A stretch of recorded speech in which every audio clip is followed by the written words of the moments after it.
Hey everybody, Mike Miller with the Herald-Times, columnist Jeremy Price, coming to you one final time this season. Here in Philadelphia, Wells Fargo Center, after a 101-86 Indiana loss to North Carolina here in the Sweet 16. That'll do it for the Hoosiers this year. A really fun season, remarkable turnaround engineered by this team this year. It ended on a night that featured just a thorough defeat. A lot played into that defeat, and we'll get into that just momentarily. But the end of the road. All season now, a lot of questions still to be answered with this program, even though the games will no longer go on. You wonder where guys like Yogi Ferrell end up over these next couple months. Decision time for guys like Troy Williams and Thomas Bryant. And beyond that, you wonder where the recruiting angle of everything goes. But those are questions we could probably get into on a different night, on a different occasion. Where to begin with this one? Maybe the beginning. The beginning. That's it's funny because I'm not going to get into it. The beginning. Impossibly hot shooting from North Carolina, a team that wasn't supposed to know how to shoot a jumper. Yeah.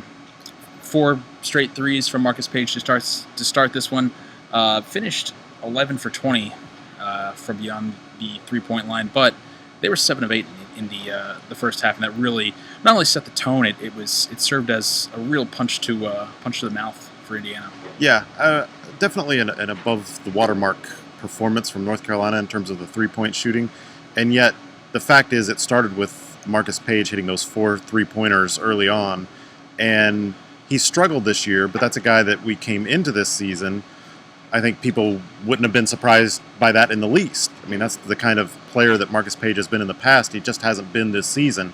But there's been glimpses and bursts here and there throughout this season, and especially in recent weeks, where he'll hit maybe 2 in a row and then kind of revert back to old form.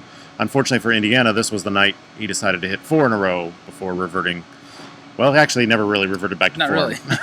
led North Carolina with 21 points. Which was the most he scored in something like 6 weeks, I think. Last 7 games, he was averaging 10.8 points. So yeah. Double that. So that was just kind of where it started, and then it just sort of was one of those things where it flowed over to everybody else. And so you had a combination of hot North Carolina. Indiana was struggling defensively, sort of returning to some of the things that we've seen at various points off and on throughout the season. And so you had Indiana struggling a little bit defensively, North Carolina overachieving shooting-wise, and that's just a bad combination. Yeah, I thought especially early on Indiana's end, shot selection probably left something to be desired. Just never really settled in more than anything else, and that could be said on both ends. Where you said defensively, absolutely.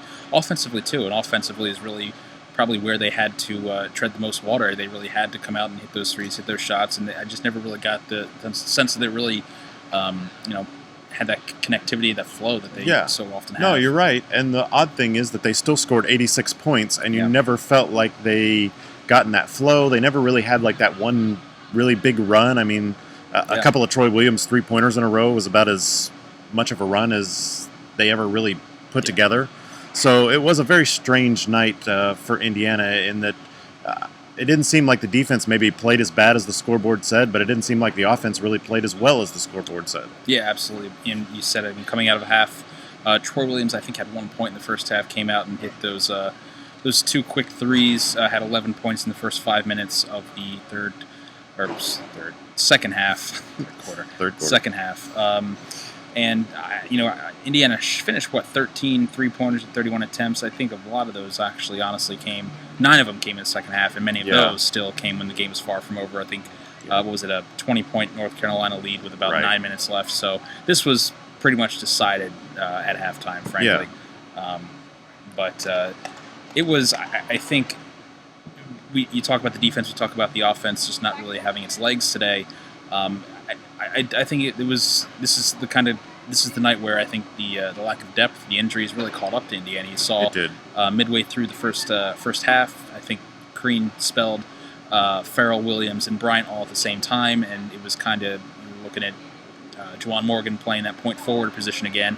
And even then, I mean, as limited as he is with that right now as a freshman, still trying to get a grasp of it, he was limited even more by that shoulder, which kind of flared up again, right there. So it was they'd managed to get by through a number of different ways the last couple weeks without Robert Johnson, with Juwan Morgan leaving at the end of games, even with OG Anunoby getting a little gimpy last week in Des Moines. But this, it was really catching on to him here, and you thought that sooner or later it was probably bound to happen, honestly. Yeah, and Colin Hartman actually hit an early three, and you thought, well, maybe that wrist isn't going to be as much of a factor for him, but like you said, the depth just wasn't really there for Indiana, not the way it needed to be, especially against North Carolina.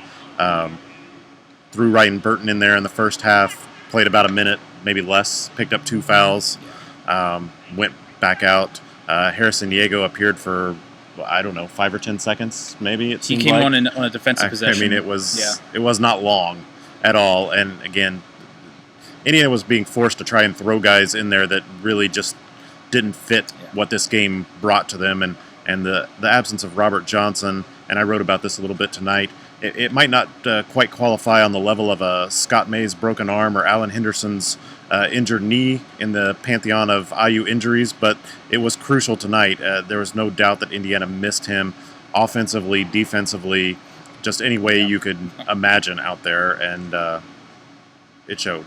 No question about it. Obviously, Yogi Ferrell's final game, seeing him walk off for one final time, just ripped his jersey out, and Tom Crean kind of stopped him, and they had their moment. He became he's now 6th all time, I think.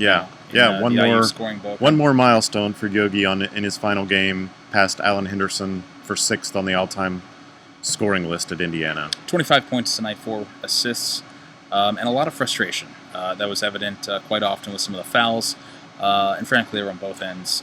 But Yogi was one of the most demonstrative outside of Thomas Bryant with some of these foul calls, and you can just tell. Obviously, he saw the scoreboard. He knew that this was probably it. About midway late in this game, you could kind of tell he was trying to take it up a little notch here and there. But this was another pretty vintage Yogi Ferrell performance, up and down the box score. Yeah, you mentioned the 4 assists. That actually left him 2 assists shy of tying Isaiah Thomas's single-season record. And frankly, if some guys had hit some shots, I think Yogi would have easily surpassed that. He had quite a few looks in the first half. People just weren't knocking down shots, and we talked about that going into this game, that Indiana needed to have a lights-out type of shooting performance, and it simply didn't happen. And unfortunately for them, even worse, it happened for the other team instead. I thought Nick Zeisloff was going to be due for one of these big nights, and I thought it was probably going to come today. And unfortunately for him, he didn't score. He was a complete non-factor really in this game, and obviously the defensive matchup was a struggle for him, and offensively again it wasn't there.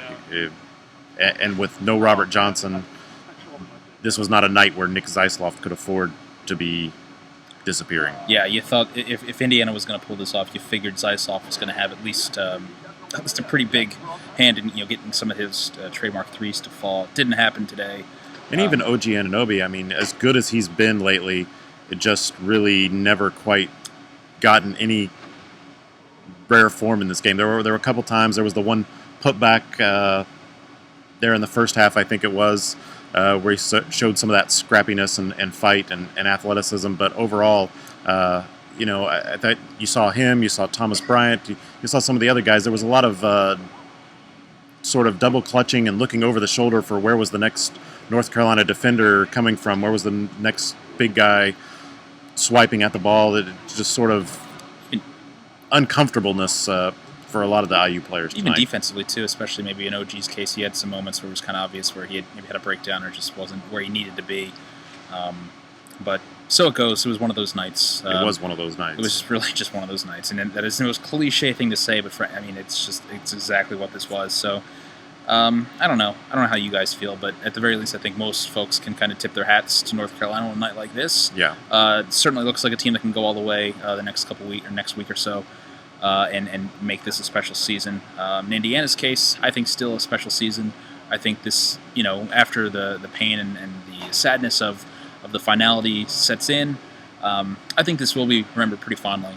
Up and down. It will. I think there's a lot to be admired and reflected upon with this team, the members of this team, the way they sort of gelled together, sort of the sense of purpose and the mission that this team played with.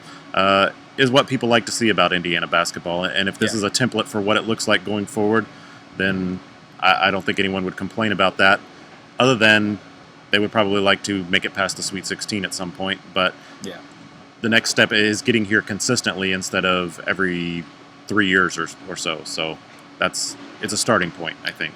Absolutely, and potentially a really strong nucleus coming back next year. We'll see how all that plays out, especially with some of these guys, factoring in the new NBA draft combine rules, where guys can actually declare for the draft. They don't have to sign with an agent. They can go to the combine, get the feedback and evaluations they need, and then decide whether or not they want to stay in the pool or jump back into the college realm. So we'll see how all that plays out over the next month, 2 months.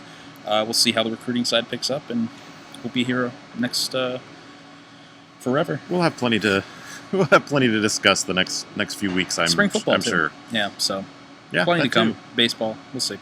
We'll be here. All right. Well, we'll be somewhere. We got to figure out how to get home. So hopefully we won't still be in Philadelphia in 2 weeks, but maybe. All right. Hey, thanks for watching all year, guys. Really appreciate it. See you soon.